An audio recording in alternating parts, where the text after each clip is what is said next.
Salam aleyküm pəhlivan qardaşım. Nə var nə yox? Sağ ol. Sen ne tersin? Sağ ol. Abi bir dənə az çörək oran, bir dənə çörək nə var yazıqda? Gətir görək. Orada bari sen ortazın. Gətir görək.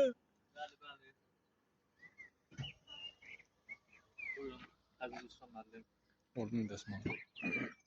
Bunun parçasız mümkün değil. Parçasız tabii. Mümkün.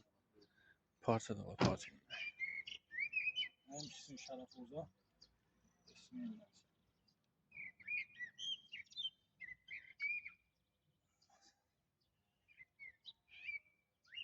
Ay, demək su içdim.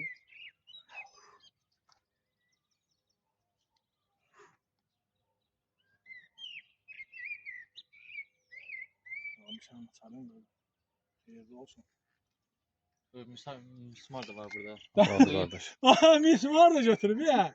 Tabii. Hə, mismar da, qardaş. Gördüyünüz Tamam. kimi Ya bunu da sen şərəfə ayırın. 10 kilo açardı. Tabii. Bunu da sen şərəfə ayırın. Əy qardaşım, əy. Allah qolluk qüvvət versin. Allah ta başı olun adım sen. Sən bizim fəxrimizsən.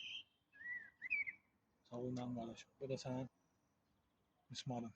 Hayırlı olsun. Parçuzu götürdüm kardeşim. Bu da maşını silmeye bomba kimi parça. Halal xoşun olsun, götür. Sağ ol ata.